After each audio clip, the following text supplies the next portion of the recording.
po tayong pinipiling reliyon dito. Wala po tayong tinitingnan politika dito. Ang ating layon po dito, katahimikan, pagkakaisa, no? At hindi po tayo binayaran dito. Tayo po ay para makauwi po si Presidente. Ibalik niyo po sa Pilipinas ang aming minamahal na Pangulong Rodrigo Duterte. Magandang gabi po sa inyong lahat. Ako po si Armina. Isa lang ang hinihiling ko, isa lang ang dalangin ko. Pangulong Marcos! Ibalik po sa amin ang mahal naming Pangulong Rodrigo Duterte. Ang aming lang gusto ay kapayapaan, mamuhay ng tahimik. Kaya Pangulong Marcos, bilang nanay, bilang mamamayan, bilang Muslim, nagmamakaawa kami, ibalik, pauwiin mo na si Pangulong Duterte! Pauwiin mo na, Pangulong Marcos! Alam natin, may kakayahan ka, ibalik ang Pangulong Duterte! Ibalik mo! Kaya mo yan, Pangulong Marcos, ibalik ang dating Pangulong Duterte. Yun lang po. Maraming salamat. Maraming pong salamat sa mensahe. Malinaw na malinaw ang mensahe. Ang ating pakiusap, sana po pakinggan tayo ng ating Pangulo na ibalik sa ating bansa si dating Pangulong Duterte. Meron pa po bang gusto magsalita rito? Wala hong nagmahal na presidente sa bansang Pilipinas katulad ng pagmamahal ng ating dating Pangulo.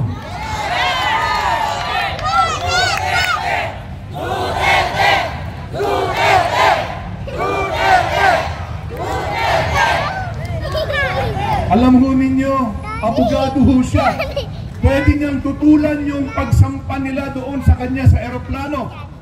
Kaya niyang hindi sumakay doon. Pero ayaw niyang magkaroon o pagdanak ng dugo sa lugar na yon. Nais niyang maging matahimik na lamang ang mga Pilipino, kaya kusang loob siyang sumama. Mga kasama, ganito ang puso at kalooban ng taong ito, ng matandang ito.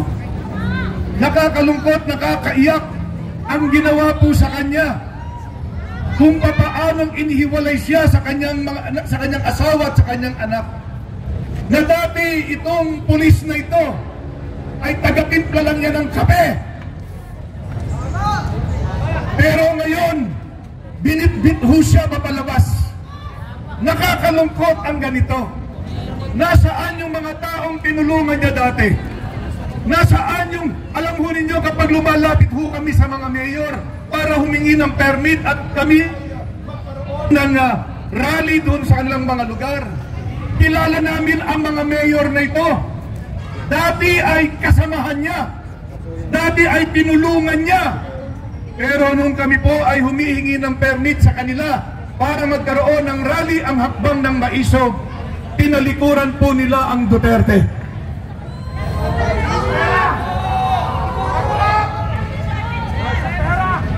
Dito ho natin makikita ang napakatinding betrayal sa taong ito. Pero tinanggap po niya lahat yan.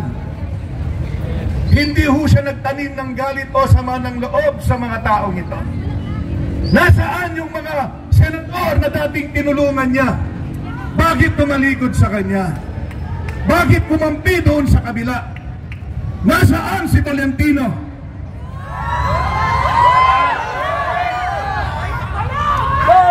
Ayaw ko na sanang magbanggit ng mga pangalan, pero kilala niyo po sila. Dati ay kakampi siya. Dati ang mga tulpo ay nagmamakaawa sa kanya. Nasaan ang mga tulpo ngayon? Na sinasabi nila na sila'y tagapagligtas ng mga naapi. Bakit hindi sila nagsasalita nung tinanggal nila ang pondo ng PhilHealth? Na ultimo bulak ay kailangan mong bilhin sa mga public hospital. Akala ko ba sila po ay mga tagapagligtas ng mga naapi? Bakit pinabayaan po nila na kunin at nakawin ang pondo ng taong bayan?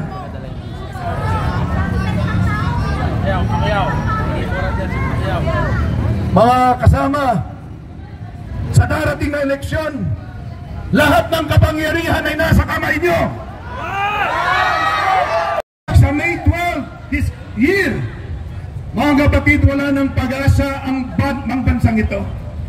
Wala ng pag-asa ang Pilipinas kapag bumoto pa tayo ng mga artista, kapag bumoto pa tayo ng mga entertainer.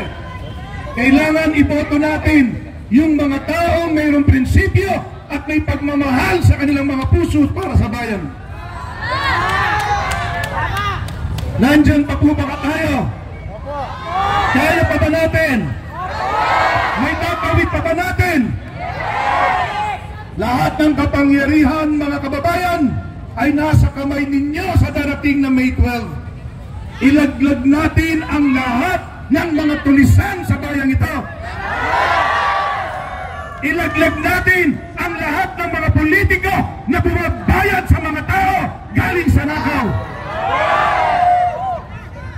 Huwag natin silang ilalagay uli sa pwesto. Nandiyan na naman sila. Gusto nilang bumalik. PDP! PDP! Ano pa ba ang hindi nila nagawa sa Senado? Bakit kailangan pa nilang bumalik? 9 na taon, 12 taon ang ilan sa kanila.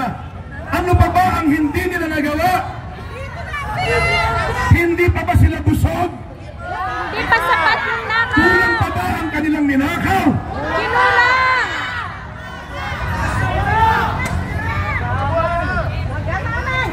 Mga kababayan ko dito sa Pampanga, naniniwala ako matatalino na tayo. Hindi tayo mga bobo. Hindi tayo bobotante. Matatalino na tayo. Kapag binigyan tayo ng ayuda, tanggapin ninyo na hindi kami papayag sa ganitong klase ng pamumuno. Bukas magkakaroon po ng isang malawakan at malaking rally sa Liwasang Bonifacio. Lahat ng gustong pumunta, pumunta po kayo roon. Nandun po lahat ang ating mga kaibigan sa PDP Laban para magsalita. May shuttle po sa daog. Kaya lang may bayad.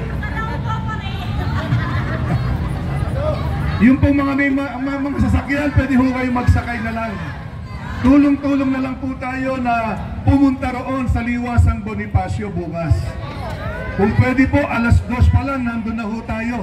Dahil nakikita ho natin, napakaraming tao ang pupunta. Lahat po tayo dito, leader ni Pangulong Duterte. Duterte! Duterte! Duterte! Duterte! Duterte! Duterte! Ako po ay magsasalita ngayon. Isa po ako sa nabudol at na-scam. Lahat tayo nabudol. Sasabihin ko po, dati po akong BBM organizer. BBM Red Ladies. Kung nakikita niyo po sa Facebook, BBM Red Ladies, ako po si Madam Lim. Marami pa ang na-recruit noon, sumama sa BBM. Nagpunta po kami dito sa Pampanga pag nagpunta dito yung organizer ng BBM. Pero ngayon, natauhan na po kami. Kasi po nabudol kami. Guys lang. Ngayon, di pa na ako nag-iisip. Marami tayong nabudol ng isang. Pero ngayon, nandito, nakatayo ako sa harapan ninyo. Ha? Lumalaban kahit senior na ako. Kahit karanin mo na ako ng kanyon. Duterte pa rin. Duterte pa rin. Yung ang sisigaw ko. Maraming pong salamat. At good evening po sa inyong lahat.